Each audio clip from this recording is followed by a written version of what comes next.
எல்லோருக்கும் வணக்கம். நான் உங்கள் டாக்டர் பிள்ளை. நம்ம வீட்டில் நல்லது நினச்சி வாங்கக்கூடிய ஒரு சில பொருட்களை நமக்கு தீமை ஏற்படுத்துது, ஏன் உயிருக்கே ஆபத்தாக கூட முடியுது, பல நோய்களை ஏற்படுத்துது. அது என்ன பொருள்னு தெரிஞ்சுக்கிட்டால் நம்ம கொஞ்சம் அவேர்னஸாக இருக்கலாம் இல்லையா? அதுக்காக தான் சொல்ல வந்திருக்கேன். வாங்க பார்த்துடலாம்.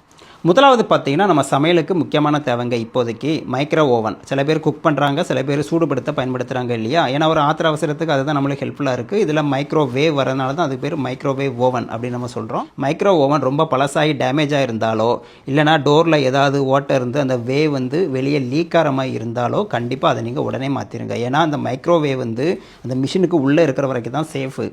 கொஞ்சம் வெளியே கசிஞ்சாலும் அது ஒரு ரேடியேஷன் தான். நம்மளுக்கு தோல் அலர்ஜி, தோல் நோய்கள், கேன்சர் இதெல்லாம் வர வாய்ப்பு இருக்க தான் செய்யுது. நல்ல மிஷினை யூஸ் பண்ணால் ஒரு பிரச்சனை இல்லை.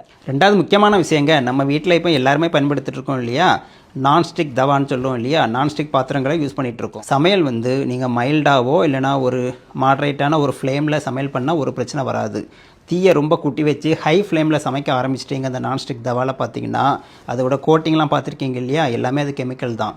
அந்த சூட்டில் அதோட கெமிக்கல் எல்லாம் உருகி நம்ம சாப்பாட்டில் தான் கலக்கும், அதை தான் சாப்பிடுவோம். அது ஃப்யூச்சரில் கண்டிப்பாக பல நோய்கள், கேன்சர் எல்லாம் ஏற்படுத்த வாய்ப்பு இருக்க தானே செய்யுது. ரொம்ப ஹை ஃப்ளேமில் சமைக்காமல் மைல்டாக வச்சு சமைங்க. மூணாவது முக்கியமான விஷயங்க, பிளாஸ்டிக். இன்றைக்கி வரக்கூடிய கேன்சரில் பாதிக்கு மேலே அந்த பிளாஸ்டிக்னால தாங்க வருது. நம்ம சமையல் கட்டில் பிளாஸ்டிக் வந்துடுச்சு இல்லையா?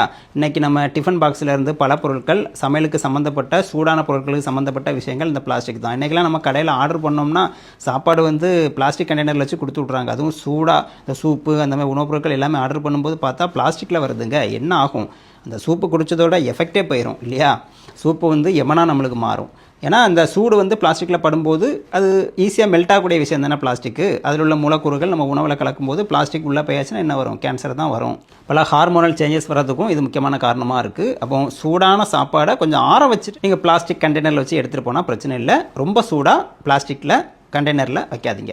நாலாவது பார்த்தீங்கன்னா, நம்ம காமனாக பயன்படுத்தக்கூடியது, இதை தடுக்கவே முடியாது அப்படின்னு சொல்லக்கூடிய நம்மளுடைய மொபைல் ஃபோன் ஆகட்டும், லேப்டாப் ஆகட்டும், வீட்டில் சில பேர் ஒய்ஃபை ரூட்டர் வச்சுருப்பாங்க, அதாகட்டும், இல்லை ப்ளூடூத் டிவைஸ் ஆகட்டும். மொபைல் ஃபோன் கண்டிப்பாக தேவை தான், விட முடியாது. அதை நம்ம அதிக நேரம் காதில் வச்சு பேசுகிறத அவாய்ட் பண்ணுங்கள். ஸ்பீக்கரில் போட்டே பேசுங்க. கொஞ்சம் வால்யூமை கம்மி பண்ணி வச்சுட்டு மடியில் வச்சு லேப்டாப்பை யூஸ் பண்ணிங்கன்னா ஆண்மை குறைவு முதற்கொண்ட பல பிரச்சனைகள் வரும். பெண்களுக்கும் பார்த்தீங்கன்னா யூட்ரஸ் பாதிப்பு வர வாய்ப்பு இருக்குது. ஏன்னா இதிலேருந்து வரக்கூடிய ரேடியோ ஃப்ரீக்வன்சி இருக்குது இல்லையா? இதுதான் அந்த பிரச்சனைகளுக்கு காரணம். கடைசி அஞ்சாவது பார்த்தீங்கன்னா ஃப்ளூரசன்ட் பல்பு. அதை யூஸ் பண்ணுற வரைக்கும் ஒரு பிரச்சனை இல்லைங்க. ஆனால் சில நேரங்களில் அது கொஞ்சம் டேமேஜ் ஆனாலோ உடஞ்சிட்டாலோ அந்த இடத்த ரொம்ப பத்திரமா க்ளீன் பண்ணணும். ஏன்னா அதில் சிறிதளவு மெர்க்குரி இருக்குங்க. மெர்க்குரி உங்களுக்கு தெரியும், உடம்புக்கு விஷம்.